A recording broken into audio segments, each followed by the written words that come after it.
What's up, y'all? This is Ralph Rain. Thanks for tuning in.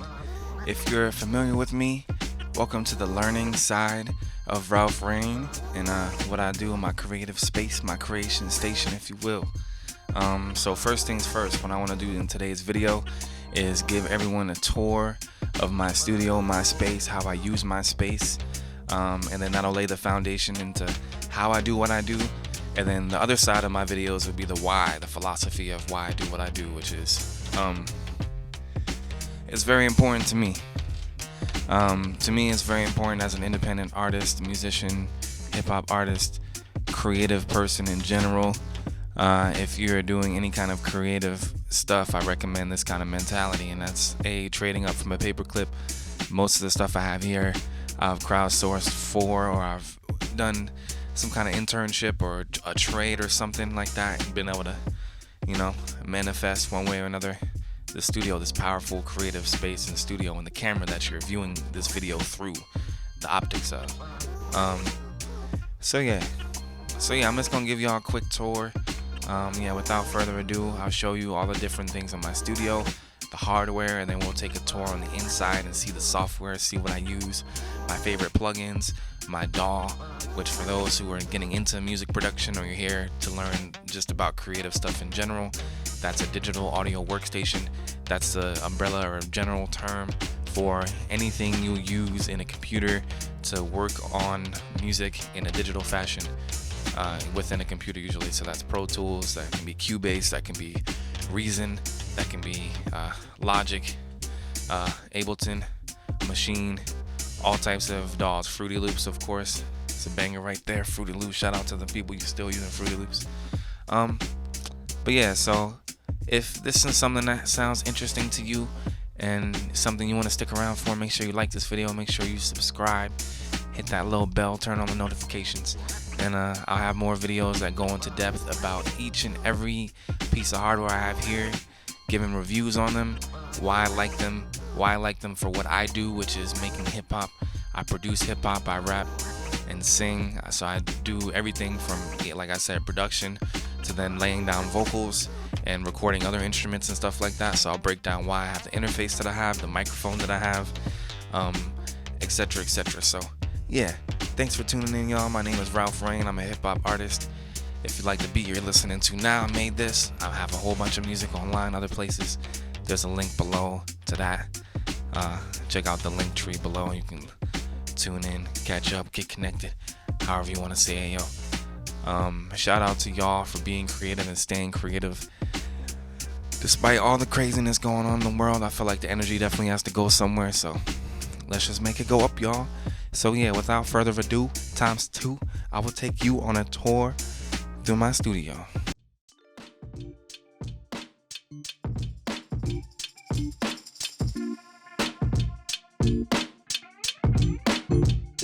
Into the first thing, here we go. Here's the heavy hitter, y'all. This is the Nueman TLM102, my prize microphone. I did a Kickstarter or GoFundMe, whatever, to raise the money for this thing, and I have not looked back since. Nor have I paid someone else to record my music. This microphone is entry-level Neumann, around $700, which I really, really recommend for studio musicians, project musicians who are doing stuff on their own. Alright. Let's creep to the next thing. Yeah, I made the beat too. If you're feeling that beat, produced by Ralph Rain, yours truly. Here we have a Arturia MINILAB. I really like this MIDI controller. It's not my favorite MIDI controller. I was actually using one last couple weeks that I recommend. I recommend getting a full one, but this one is cool. It's decent. It works. It's beat for triggering sounds, playing in chords and all that. I do play in a lot of chords. Highly recommend some sort of MIDI controller if you're going to be making beats, if you're going to be doing studio stuff at all. Alright, here we go. It's my monitors, the JBL 305P, MKII 5-inch monitors. These are the limited edition with some cool art on the side of them. Not necessary, but aesthetic to me is cool, it's necessary. I really like these monitors for being in the price range that they are. They give me a good representation of what I'm doing in a flat response in the frequency ranges, but also give me a sound that's attainable and accessible for music connoisseurs and people who just consume music alike. I don't want crazy monitors that are going to allow me to put things in places and do things that's not really going to be translated, down the line. A lot of people are listening on whatever it is that they have, so. Yep. And this is my brand new computer. So grateful that I have this computer. This is pretty much what I use to do all my visual stuff, edit all my videos, edit all my pictures. Now I'm getting into more graphic design, editing merch, and doing all types of stuff. It's pretty much my visual workstation and an amazing counterpart to my audio workstation, or my digital audio workstation, if you will. But yeah.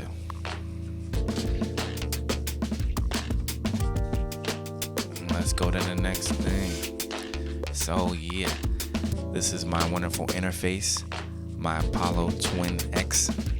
I really love this interface because it has, besides an amazing build and audio quality, it has built-in plugins that you can use for all types of purposes. You can monitor before you actually go into your computer, which is really nice, so that you don't have any latency. You can do a lot of other things before you reach your computer, so the draw isn't really there. Gives you a lot more stability and just consistency in that big studio feel and sound. Really recommend that. Next up, this is my live mixer. I use this to receive audio for when I'm doing live streams. That's really just about what I use it for. Other than that, I used to use it for live, but I definitely recommend getting some sort of USB interface or mixer if you're going to be doing live streaming. For me personally, with my Apollo Twin that I just talked about, it did not appreciate the fact that I was having inputs that were outputs or something. It wanted me, the whole entire signal, to be an input. Instead of mixing in my microphone inputs and the signal that I was sending out, it would just respond to the input. So if you want to be live streaming, you want to just send your whole mix entirely to a source and then have that sent out, I definitely recommend having something like this. All right. So here is my live mixer, my DJ mixer. This is my Tractor Control S4 Mark III, I believe. I really do love this mixer. I've had it for maybe a couple years now. It was a huge step up for me because of one reason. I had a dedicated XLR input instead of a 1/4-inch one, so I didn't have to translate XLR to 1/4-inch, and then preamp wasn't that great. So if I'm doing a show and I want to just have my vocals run into there and also affect them like I would a track, so I can be rapping and trip out my vocals as I'm tripping out beats at the same time, I can do that with this controller. So that was really dope. And then just having a controller that really works and is smooth and the build is really nice. Really like that and recommend it for that reason.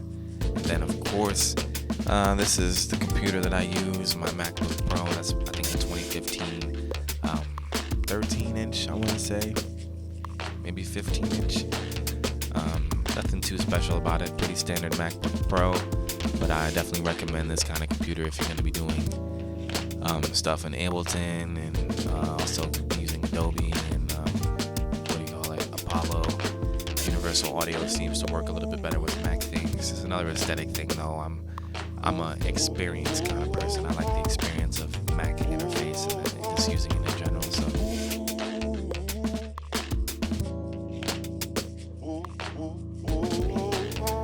alright, y'all. Now we're within the inner workings of Ralph Rain's studio and my creative process. Let's take a quick tour, and then this will be the end of this video. So this is Ableton Live. I have Ableton Live 10 Suite. This is where I make most of my music. It's where I produce. It's where I record vocals if people send me tracks that need vocals, etc. This is my digital audio workstation, if you will, as it is called, or a DAW is what we music nerds or music aficionados like to call So now let's go into a room, if you will. This is one of my favorite things that I work in now. This is a program called Lightroom. It's one of Adobe's programs. If you're not an Adobe person and you're a creative person and you're a successful creative person in your own way, and for some of us that it means like succeeding at creating what we're doing. It's a picture of my little baby, my little newborn baby. But yeah, this is Lightroom. This is where I work on photography, editing photos that I have taken for photo shoots for my own music, for all types of reasons. Work that I'm doing for other people. If people send me stuff that they want edited, this is where I'll do it. And what I really love about Adobe and Lightroom in particular is that, or rather Adobe in particular, but what I love about Lightroom, blah, blah, blah, is that Adobe makes things that are super programs that are super easy to work with, and that the interfaces are interchangeable. So for example, if I'm in Lightroom, I can click on this and hit open in Photoshop, and then we come to Photoshop and it looks pretty much the same, and I can just, work right away in that program. And the same goes with Premiere Pro. So Lightroom, or Photoshop is to Lightroom as After Effects is to Premiere Pro. And Premiere Pro is where I edit my videos. So anything that's a moving image or that I'll be making into a video, so I could be taking still things and actually make that into a video, and make this like a flyer or whatever it is, if you will. So right now I'm in Premiere Pro. It's actually a video that I'm working on, a music video.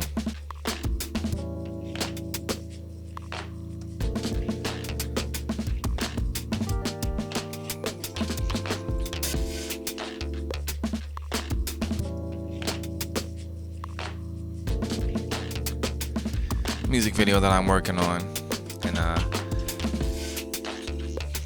it's not really wanting to flow very well because I am recording with OBS and all that at the same time, but this is where I do edit all my videos and do all that kind of work. So I'll be spending a lot of time in here, and so yeah, I swear by Adobe and using their things. If you're gonna be truly independent, which is the namesake of this podcast, or rather YouTube series, if you really want to be truly independent, and no offense to anyone, but I thought about what that really meant to me a little while ago, and I was like, well, you could be independent and you can be someone who's slanging mixtapes or hanging out under a bridge doing this or doing that, saying listen to my music, download my music, or you could be independent and you could be really doing everything that you need to do for yourself, and on a really dope level, on a professional level, to the point where not only can you do it for yourself, you can do it for other people, and then eventually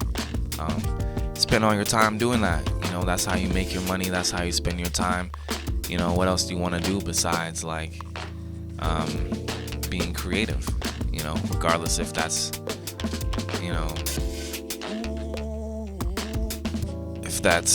working on other people's projects that are similar, that are for what you're doing. You're spending time being creative. So I think that about sums the programs that I'm using heavily right now. I can go to my Launchpad just to go through and see if there's anything I forgot. But I think that wraps it up fairly nice for now. Yeah, so you saw Ableton, where I make most of my music. Saw Lightroom, Premiere Pro, After Effects, all that, where I do other stuff. Ecamm Live is what I'm using to stream right now, and it's gonna do this weird. No, we're not doing that actually, so never mind. But yeah, I use Ecamm Live to stream, and I really recommend that. It's really great interface that allows you to mix all your sonic and visual inputs that you can then send to one output as a live stream, which is what I'm using right now to make this video. So yeah. Here we are back in my studio. If you did like what you saw, like what you heard, and you want to continue, I'll be starting with the first piece of hardware that I have, and I'll be going into a detailed review about that, and then we'll go piece by piece. We'll talk about each piece of hardware, what I do with it, why I do what I do with it, and how you can implement something, likewise for your schedule or for your workflow rather, and to help you be truly independent. That's what we're doing, y'all. So teaching you how this is the behind the scenes work to what I do and to how I do everything that I do. If you're following me, you know what I'm up to. This is how it's done, y'all. Welcome, hello, and goodbye. Peace.